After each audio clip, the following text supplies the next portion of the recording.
देशहित में अब हम आपको ये बताएंगे कि क्या सहारनपुर में भड़की हिंसा के पीछे बाहरी लोगों का हाथ है। दरअसल कानपुर और प्रयागराज की ही तरह सहारनपुर में भी पुलिस हिंसा के आरोपियों पर ताबड़तोड़ एक्शन ले रही है, कार्रवाई कर रही है। आपको बता दें अब तक 79 लोगों को गिरफ्तार किया जा चुका है। इनमें हिंसा का मास्टरमाइंड माना जा रहा मुजम्मिल भी शामिल है।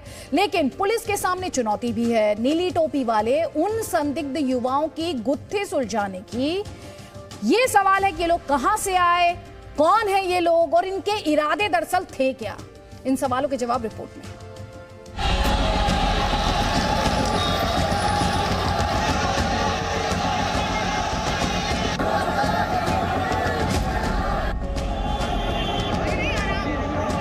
शिकंजे में सहारनपुर हिंसा का मास्टरमाइंड।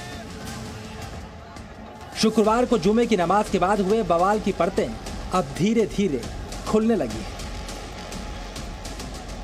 पुलिस अब तक 70 से ज्यादा लोगों को गिरफ्तार कर चुकी है और सहारनपुर हिंसा का मास्टरमाइंड बताया जा रहा मुजम्मिल भी पुलिस के हत्थे चढ़ चुका है।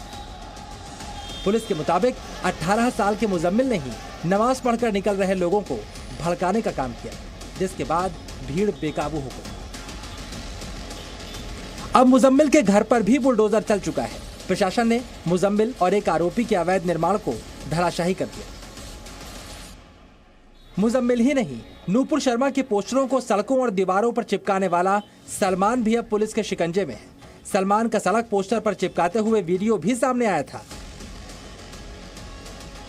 जिसके बाद उसे गिरफ्तार कर लिया गया। यही नहीं, सहारनपुर के जिस प्रिंटिंग प्रेस से ये पोस्टर छपवाए गए थे, उसके मालिक को भी पुलिस ने हिरासत में ले लिया है। बताया गया है कि वसीम और सलमान ने 600 रुपए में ऐसे 50 पोस्टर छपवाए थे। हालांकि प्रिंटिंग प्रेस मालिक के परिवार ने खुद को बेकसूर बताया है। पोस्टर हमारे यहाँ नहीं छपे, यहाँ नहीं डिजाइन बने, क्योंकि यहाँ मेरे चाचा थे नहीं, ऑफिस पर मसूरी गए हुए थे उस दिन। सारे फैमिली मसूरी गई हुई थी जुमे वाले दिन। जुमे रात को गए थे, बाहर की सुबह को आए थे। लेकिन सहारनपुर पुलिस के सामने सबसे बड़ा सवाल यह है कि क्या यह हिंसा बाहरी लोगों ने भड़काई थी।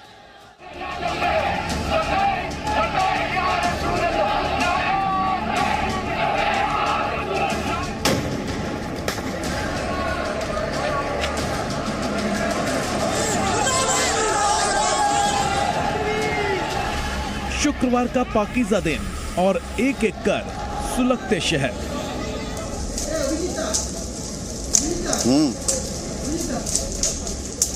तीन जून शुक्रवार को पहले कानपुर में हिंसा भड़की। सैकड़ों की भीड़ ने जमकर उत्पात मचाया।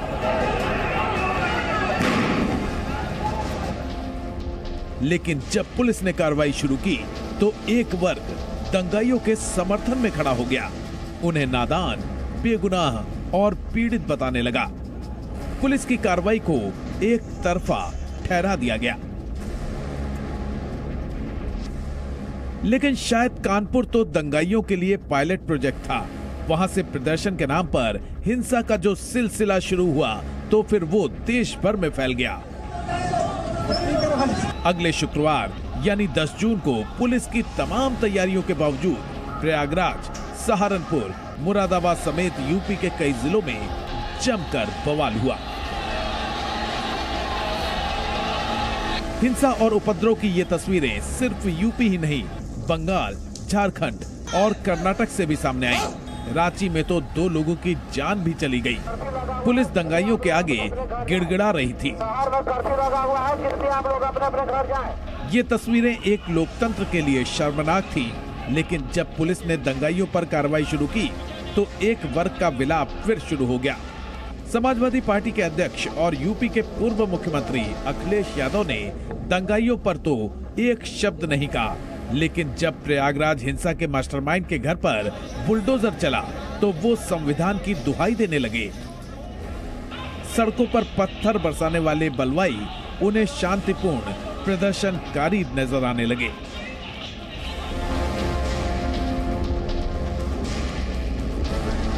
एआईएमआईएम के मुखिया असदुद्दीन ओवैसी, महबूबा मुफ्ती और अबू आजमी जैसे नेताओं को भी लोकतंत्र और कानून की याद आ गई। उसी कानून की जिसकी 10 जून को धज्जियां उड़ा दी गई थी। इलाहाबाद हाईकोर्ट में तो जावेद अहमद उर्फ पंप का मकान ढाए जाने के खिलाफ याचिका भी दाखिल कर दी गई है। हालांकि प्रशासन पहले ही साफ कर चुका है कि ये कार्रवाई अवैध निर्माण के खिलाफ है। दंगाइयों के खिलाफ कानून अपना काम करेगा। जो लोग बुलडोजर पर बवंडर कर रहे हैं वही लोग जो है वो बलवाइयों पर सरेंडर करते दिखाई पड़ते हैं। एक तरफ बुलडोजर पर बवंडर और दूसरी तरफ बलवाइयों पर सरेंडर। तो ये दोहरा जो चरित्र है ये कतई ठीक नहीं है। और जो कार्रवाई हो रही है कास्ट, कम्युनिटी, क्लास देखकर नहीं, करतूत देखकर हो रही है। यानी बुलडोजर एक्शन से पत्थरबाजी नहीं, उनके हमदर्द भी टेंशन में हैं। हालांकि जनता इस कार्रवाई को जरूरी मानती है।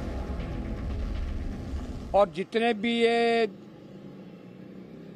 बिल्डिंगें बनी हुई है ना बगैर कानून के, गवर्नमेंट की सड़कों पे जो बनी हुई है उनको ध्वस्तीकरण के लिए आदेश दे दिया गया है। और इस टाइम बहुत बढ़िया योगी जी का प्लान चल रहा है। और मैं भगवान के आगे यही प्रार्थना करता हूँ, योगी जी और मोदी जी, भगवान 500 साल इनकी और लंबी उम्र करे। पत्थरबाजों और उनके हमदर्दों के खिलाफ मुस्लिम संगठन जमीयत उलेमा-ए-हिंद ने भी मोर्चा खोल दिया है। जमीयत ने भीड़ को उकसाने वाले कथित मुस्लिम बुद्धिजीवियों को खूब खरी खोटी सुनाई और कहा पत्थरबाजी इस्लाम का हिस्सा नहीं है। ये जो आंदोलन पिछले कई सालों से हो रहे हैं, बिल्कुल हिंसक आंदोलन जिनमें जाने जा रही हैं और जाने उन लोग यानी जो बेचारे नौजवान बच्चे हैं। हाँ, ये जिस तरीके से गांधी जी लीड कर रहे थे, जैसे जेपी लीड कर रहे थे, या जो है इमरजेंसी के अंदर बहुत सारे लोग लीड कर रहे थे, इस तरीके से आके ओवैसी साहब, मदनी साहब, पर्सनल लॉ बोर्ड के दफयात जिलानी और ये लोग लीड करें। ये कर ही नहीं रहे, ये तो बहका रहे हैं, भुसला रहे हैं और लोगों को भड़का रहे हैं। यानी अब पत्थरबाजों और उनके समर्थकों के चेहरे बेनकाब हो रहे हैं और उनके चेहरों से नकाब कोई और नहीं, इस देश की जनता ही उतार रही है। प्रयागराज से विशाल पांडे और रांची से राजू राज के साथ bureau report, C media. Presenting B News app available on Google Play and App Store. Download it now.